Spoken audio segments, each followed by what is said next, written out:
when Dr. Gaines was hired, the district had a few struggles.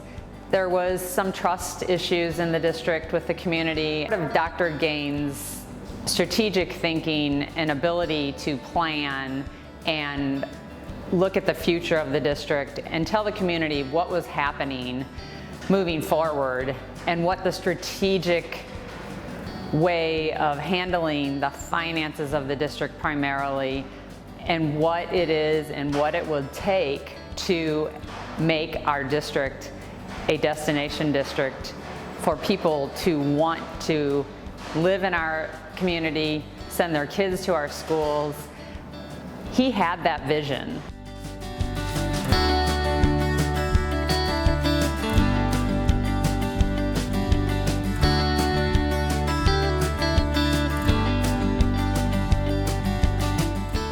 Over the last 8 years, we've added a lot of opportunities for students in our district. A lot of this has been framed from Dr. Gaines' question of what if and what's possible, and what others are doing in our region and across the country that our kids should have access to as well. Some of those include our early college programming, which includes our Early College Academy, which allows students to earn an associate's degree concurrently with a high school diploma, the Make It Count program, which is a senior experience, and Access Point, which is a newer IT-focused certification program that we support.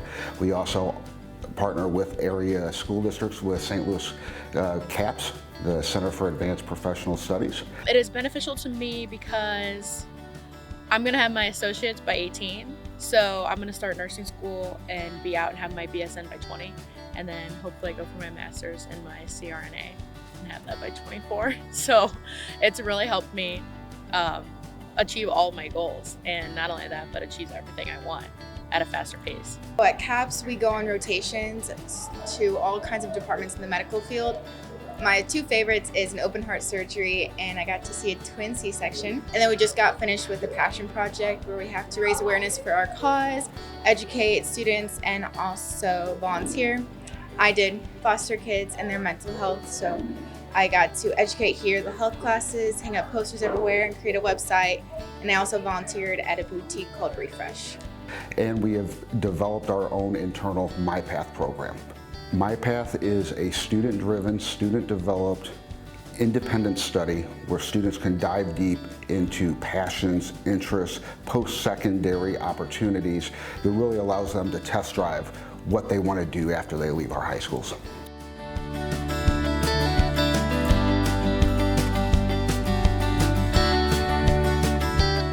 In January 2017, the board voted to make our work a reality. And then it really set in. We had a lot of work to do to get prepared for August of 2017, where we would open our doors for the first time. That was early in our conversations, where we looked at voice and choice and how do we turn the ownership of learning from and instruction from the teacher to the student. And what we found is the results of that is students are very much self-aware. They understand their strengths. They understand areas that they want to continue to grow. They also understand looking at their performance. Like they can look at how they're doing and go, okay, I need to make adjustments here. I liked how the different ways of teaching were kind of unique from other schools. Kind of gave us a kind of personal learning. Check them out.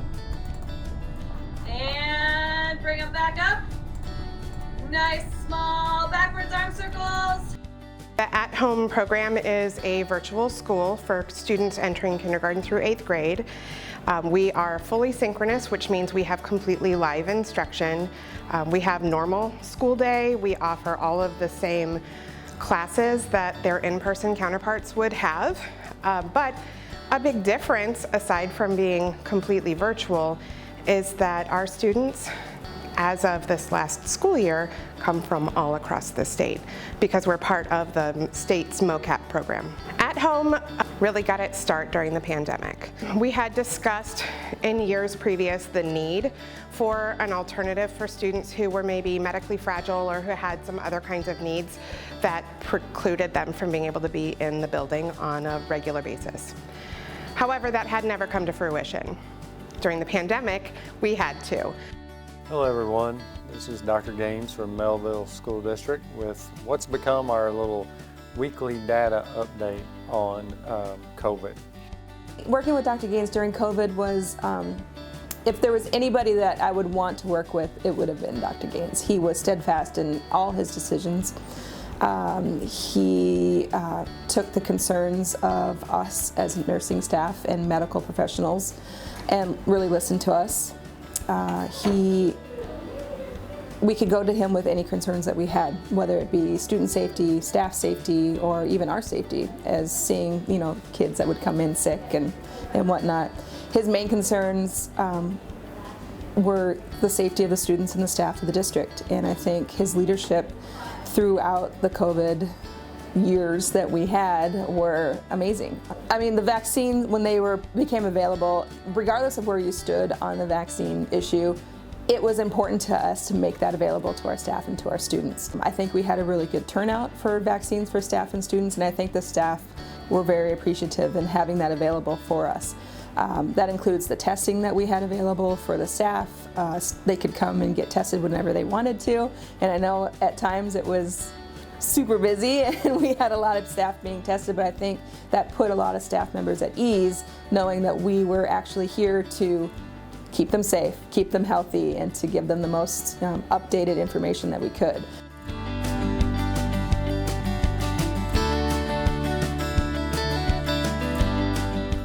There's been an incredible investment in our schools across the district since Dr. Gaines became our superintendent. Most notably is the passage of Prop S and how we were able to and continue to better the safety of our schools, and that includes security vestibules, traffic flow, safety film on windows, adding security cameras every year for the past 3 years. A number of things that have made our schools safer by controlling who has access to them. Prop S was really the culmination of 2 years worth of conversations that took place with stakeholders from across the district. Dr. Gaines was very mindful that for us to pass a bond issue, because we hadn't passed one in so long, we needed to make sure that we were incorporating the voices of stakeholders across the community and in every school. Prop E was a tax increase that was for salaries for all employee groups, and it was passed in April of 2023.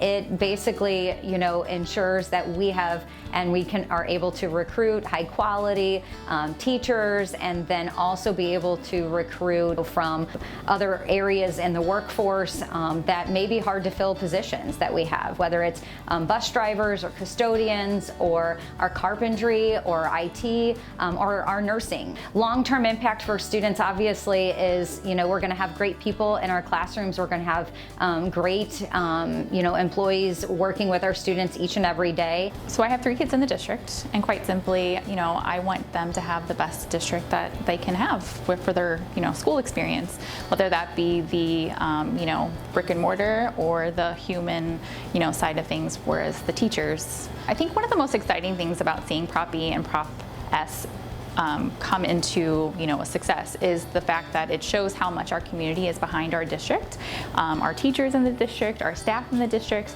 and just in general all of our schools and our children. I think Dr. Gaines was incredibly instrumental to the process. I think with his strategic vision and just overall guidance, I feel like the district has made leaps and bounds over the years. He had a vision, he built trust in the community, and he gave the Board of Education proper guidance so that in turn the board was able to build trust with the community. We are really sorry to see Dr. Gaines go, but he has left this district in a position to succeed moving forward.